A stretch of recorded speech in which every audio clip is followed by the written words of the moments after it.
मित्रों, कभी कभी संघ के लोगों के विषय में बहुत जानकारी न होने के कारण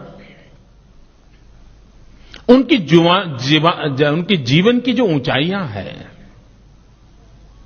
उसको समझ पाना बहुत मुश्किल होता है और कभी कभी तो एक आध बात जानने के बाद भी रजिस्टर नहीं होती है। मुझे स्मरण है, परम पूज्य डॉक्टर हेडगेवार जी की जन्म शताब्दी का समारोह हो रहा था। तब जो लोग हमारे वैचारिक विरोधी हैं उन लोगों ने एक बहुत बड़ा अभियान चलाया था और वो लगातार लिखते थे, बोलते थे, सेमिनारों में चर्चा करते थे। देखो ये आरएसएस वाले कैसे लोग हैं, ये डॉक्टर हेडगेवार को कौन जानता था, नागपुर में भी कोई पूछता नहीं था। एक बहुत मामूली आदमी को बहुत बड़ा बना करके, शताब्दी बना करके घूम रहे हैं, इस प्रकार की आलोचना होती थी। और मुझे याद है उस समय के हमारे सरसंघचालक परम पूज्य रज्जू भैया जी ने बहुत ही सटीक जवाब दिया था। उन्होंने कहा कि हमारे आलोचक जो कहते हैं कि डॉक्टर हेडगेवार जी बहुत सामान्य थे, मैं इसका विरोध नहीं करता हूं। ये सही है कि पूरी संघ व्यवस्था में समाज के भीतर से आए हुए सामान्य लोग हैं। विशेषता ये नहीं है कि लोग सामान्य हैं कि असामान्य हैं, विशेषता ये है कि सामान्य लोगों ने असामान्य काम करके दिखाया है। और जिनको सामान्य नजरों से देख सकते हैं, ऐसे लोगों ने असामान्य काम किया है। मित्रों, इस सारी किताब को पढ़ने से संघ विषय में जो इतने भ्रम है, उन भ्रम का निरसन पढ़ते पढ़ते हो जाएगा। बहुत से ख्याल ऐसे हैं कि संघ यानी ये, संघ यानी वो, संघ यानी दिखना। बहुत सी बातें मैंने इसमें उल्लेख किया है। संघ के लोग यानी मीडियोकर, कोई बड़े प्रभावी लोग नहीं होते। मित्र, इस किताब को पढ़ने से अंदाज आएगा कि अपने आप को खपा देने वाले लोग कितने ऊंचे थे। एक जीवन भर मित्रों, यानी एक जीवन, एक लक्ष्य आमतौर पर मुश्किल होता है। मित्रों, जयप्रकाश नारायण का राष्ट्रीय स्वयंसेवक संघ के साथ संबंध आया तो संघ की बैठकों में एक परंपरा रहती है, जब परिचय करते हैं तो वो अपना संघायु बताता है कि मेरा संघायु 30 साल, मेरा संघायु 25 साल, मेरा संघायु 20 साल। तो जयप्रकाश नारायण जी एक बार संघ की बैठक में आए, बातचीत हो रही थी, तो जयप्रकाश जी जब सुनने लगे भी ये क्या बोल रहे हो आप लोग संघायु, तो उनको समझाया गया कि ये जो बताता है मेरा संघायु 30 साल, मतलब 30 साल से ये काम कर रहा है। और तब जयप्रकाश जी ने उस बैठक में कहा था कि आमतौर पर व्यक्ति 5 साल 7 साल में नए नए किसी न किसी कार्य से जुड़ता हुआ अपने आप रास्ता बनाता रहता है। ये बहुत बड़े आनंद का विषय है कि एक ही विचार, एक ही कार्य, एक ही कार्य पद्धति के लिए 30-30 साल तक, 40-40 साल तक लोग खपे रहते हैं। ये अपने आप में एक बहुत बड़ी बात है। मित्रों, यहां जितने जीवन है, और मेरा सौभाग्य रहा है कि परम पूज्य डॉक्टर हेडगेवार जी को छोड़ करके जितने यहां चेहरे आप देख रहे हैं, इन सब की उंगली पकड़ करके चलने का मुझे सौभाग्य मिला है। यहां पर 2 पीढ़ी हैं। मोहनराव जी भागवत हैं, तो पीछे जो एक चित्र है उनके पिताजी मधुकर राव जी भागवत का है। वे गुजरात में प्रांत प्रचारक के नाते काम करते थे।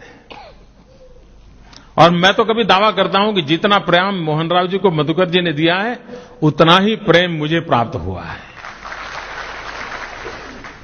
ऐसे जीवनों के साथ जीने का अवसर मिला और तब जाकर के मन करता था कि इन सब जीवनों को मैं बार बार स्मरण करूं, ताकि मुझे नई प्रेरणा मिले, मुझे नया उत्साह मिले, और उसमें से जाकर के इस ज्योतिपुंज की रचना हुई है। मैं पूज्य दीदी मां का बहुत आभारी हूं। मैंने सिर्फ दीदी मां को फोन किया था। आज कानपुर में उनकी सप्ताह का प्रारंभ हो रहा था।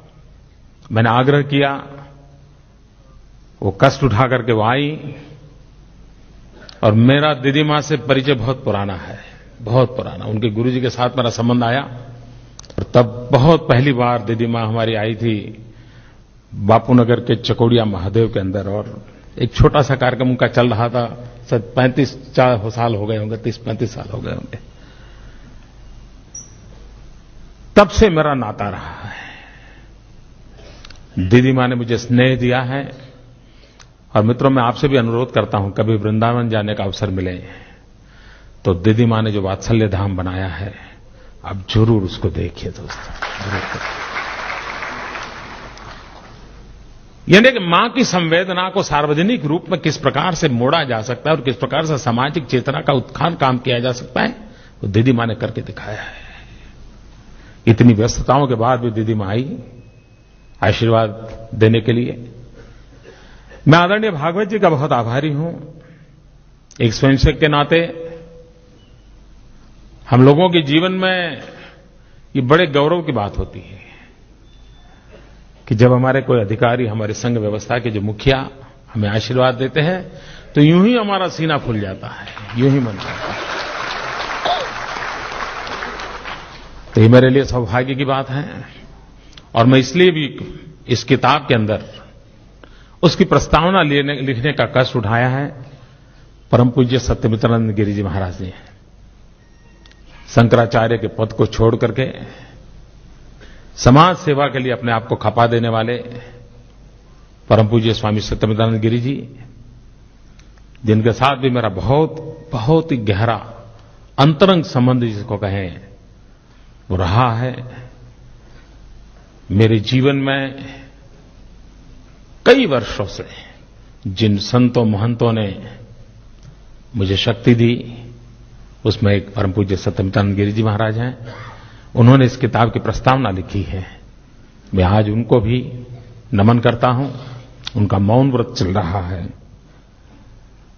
लेकिन उनके आशीर्वाद मुझे मिलते रहते हैं। मैं उनका भी बहुत आभारी हूं और मैं आप सबका भी बहुत आभारी हूं कि आप इतनी बड़ी संख्या में आए। और मैं आपसे, मुझे विश्वास है कि ज्योतिपुंज जब आप पढ़ें तो उस लेखक की तरफ मत देखना, उस लिखने वाले को भूल करके पढ़ना, उन तपस्वियों को याद करना और संघ जीवन में कैसे कैसे कष्ट उठा करके इस महान परंपरा को, इस संघ गंगा को कैसे चलाया गया है, कितने संयम बरते गए हैं, कितने कष्ट उठाए गए हैं, कितनी व्यवस्थाएं विकसित की गई हैं। एक प्रकार से लीडरशिप ट्रेनिंग का ये भारतीय मॉडल है मित्रों, जहां उत्तम नेतृत्व समाज को देने का सामर्थ्य इस परंपरा में है। और मेरा सौभाग्य है इस परंपरा में मैं पला बड़ा हूं, ये मेरा गौरव है। और ऐसी ज्योतिपुंज किताब गुजरात के सार्वजनिक जीवन की विकास यात्रा को, संगठनों की विकास यात्रा को, गुजरात के ऐतिहासिक घटनाक्रमों के मोड़ का भी इसमें कहीं न कहीं आपको जिक्र मिलेगा। उस समय के लोग क्या सोचते थे उन घटनाओं को, उसका अनुभव आएगा। मैं फिर एक बार जिन महापुरुषों ने हमें बनाया है, हमारे जीवन को बनाया है, हर पल हमारा साथ दिया है, हमें आशीर्वाद दिए हैं, ऐसे सभी मनीषी जो मेरे पीछे जिनकी चित्र आप देख रहे हैं, मैं आज उनके प्रति फिर एक बार नमन करता हूं। ये ज्योतिपुंज आपके चरणों में देते हुए मन को एक संतोष की अनुभूति करता हूं और फिर एक बार आप सबका बहुत बहुत धन्यवाद करता हूं। धन्यवाद।